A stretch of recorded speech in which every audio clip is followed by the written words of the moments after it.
ಪ್ರಭು ಯೇಸುವಿನಲ್ಲಿ ಅನುಗ್ರಹಿತರಾದ ಪ್ರಿಯರೇ, daily blessing ಅಲ್ಲಿ ದೇವರ ಜೀವವಿರುವ, ನಿರೀಕ್ಷೆ ನೀಡುವ, ಸಮಾಧಾನ ನೀಡುವ, ಸಮಸ್ಯೆ ಕಷ್ಟಗಳಿಂದ ಬಿಡುಗಡೆ ನೀಡುವ ದೇವರ ಶಕ್ತವಾದ ವಾಕ್ಯವನ್ನು ಸ್ವೀಕರಿಸುವ ಸಮಯವಿದು.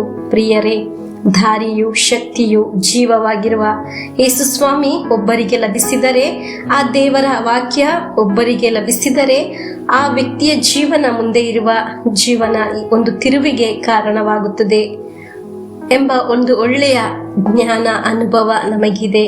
ನಮಗೆ ನಮ್ಮನ್ನೇ ಪೂರ್ಣವಾಗಿ ದೇವರಲ್ಲಿ ಸಮರ್ಪಿಸಿಕೊಳ್ಳೋಣ.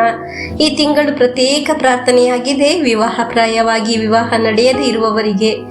ಇಂದು ನಾವು ಆಲಿಸುವ ವಾಕ್ಯ ಯೋಹಾನನ ಸುಸಂದೇಶ 8ನೇ ಅಧ್ಯಾಯ 7ರಿಂದ 11ರವರೆಗೆ ವಾಕ್ಯವನ್ನು ನಮಗೆ ಆಲಿಸೋಣ. ಆಗ ಯೇಸು ನೆಟ್ಟಗೆ ಕುಳಿತು, ನಿಮ್ಮಲ್ಲಿ ಪಾಪ ಮಾಡದವನು ಯಾವನೋ ಅಂಥವನು ಇವಳ ಮೇಲೆ ಮೊದಲನೆಯ ಕಲ್ಲು ಬೀರಲಿ ಎಂದು ಹೇಳಿ ಪುನಃ ಬಗ್ಗಿಕೊಂಡು ನೆಲದ ಮೇಲೆ ಬರೆಯತೊಡಗಿದರು. ಇದನ್ನು ಕೇಳಿದೆ ಹಿರಿಯರಿಂದ ಹಿಡಿದು ಅವರೆಲ್ಲರೂ ಒಬ್ಬೊಬ್ಬರಾಗಿ ಅಲ್ಲಿಂದ ಕಾಲ್ಕಿತ್ತರು. ಕೊನೆಗೆ ಅಲ್ಲಿ ಉಳಿದವರೆಂದರೆ ಯೇಸು ಮತ್ತು ನಿಂತುಕೊಂಡಿದ್ದ ಆ ಹೆಂಗಸು. ಆಗ ಯೇಸು ತಲೆ ಎತ್ತಿ, ತಾಯಿ, ಅವರೆಲ್ಲ ಎಲ್ಲಿ? ನಿನಗೆ ಯಾರೂ ಶಿಕ್ಷೆ ವಿಧಿಸಿಲ್ಲವೇ ಎಂದು ಕೇಳಿದರು. ಅವಳು, ಇಲ್ಲ ಸ್ವಾಮಿ ಎಂದಳು. ಯೇಸು ಅವಳಿಗೆ, ನಾನು ನಿನಗೆ ಶಿಕ್ಷೆ ವಿಧಿಸುವುದಿಲ್ಲ, ಹೋಗು, ಇನ್ನು ಮೇಲೆ ಪಾಪ ಮಾಡಬೇಡ ಎಂದರು.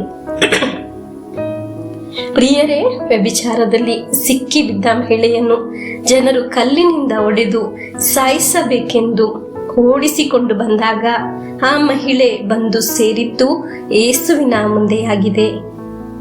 ಹಲ್ಲೆಲೂಯಾ.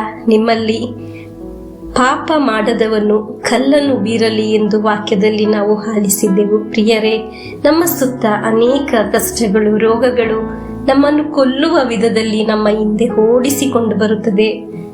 ಅದು ನಮಗೆ ದುಃಖವನ್ನು ನೀಡುತ್ತದೆ, ನಿರಾಸೆಗೊಳಿಸುತ್ತದೆ, ಭಯಪಡಿಸುತ್ತದೆ.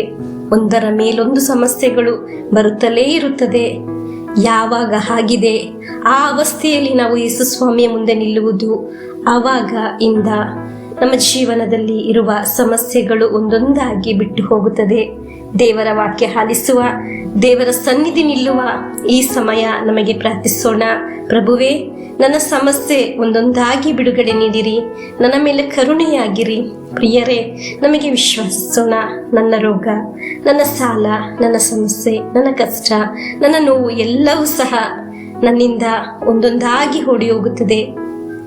ನಮ್ಮ ಎಲ್ಲಾ ಕೋರಿಕೆ ಬೇಡಿಕೆಗಳಲ್ಲಿ ಅದ್ಭುತಗಳು ನಡೆಯುತ್ತದೆ. ಪ್ರಿಯರೇ, ನಮಗೆ ಸಂಪತ್ತು, ಶಕ್ತಿ ಇದ್ದಾಗ ನಮ್ಮ ಸುತ್ತಮುತ್ತ ಅನೇಕ ಜನರನ್ನು ನಾವು ಕಾಣಬಹುದು. ಆದರೆ ಏನೂ ಇಲ್ಲದ ಅವಸ್ಥೆಯಲ್ಲಿ, ಝೀರೋ ಆದ ಅವಸ್ಥೆ ಬಂದಾಗ ಯೇಸು ಸ್ವಾಮಿ ಮಾತ್ರ ನಮ್ಮ ಜೊತೆಯಲ್ಲಿ ನಿಲ್ಲುತ್ತಾರೆ. ಹಲ್ಲೆಲೂಯಾ. ನಮಗೆ ನಮ್ಮ ದೇವರ ವಾಕ್ಯದಲ್ಲಿ ದೃಢವಾಗಿ ನಿಲ್ಲೋಣ. ಇಂದು ಆಲಿಸಿದ ವಾಕ್ಯದಲ್ಲಿ ದೇವರ ಕಾರ್ಯ ನಮ್ಮ ಜೀವನದಲ್ಲಿ ಪ್ರಕಟವಾಗಲಿ ಎಂದು ಪ್ರಾರ್ಥಿಸೋಣ. ಪ್ರಭುವಿನ ಆಶೀರ್ವಾದವನ್ನು ನಮಗೆ ಸ್ವೀಕರಿಸೋಣ. ದೇವರ ಕಾರ್ಯ ನನ್ನ ಜೀವನದಲ್ಲಿ ಉಂಟಾಗುತ್ತದೆ. ನಾನು ವಿಶ್ವಾಸಿಸುತ್ತೇನೆ ಕರ್ತರೇ. ಆಮೆನ್.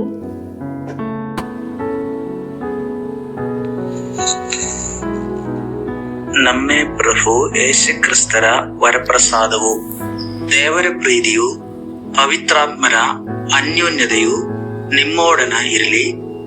ರೋಗದಿಂದ, ಅಪಘಾತದಿಂದ, ವಂಚನೆಯಿಂದ, ನಿರಾಶೆಯಿಂದ ಸ್ವರ್ಗದ ದೇವರು ನಿಮ್ಮನ್ನು ಅದ್ಭುತವಾಗಿ ಸಂರಕ್ಷಿಸಲಿ. ದೀರ್ಘಾಯುಸ್ಸು, ಆರೋಗ್ಯ, ಸಮಾಧಾನ, ಸಂತೋಷ ಉಂಟಾಗಲಿ.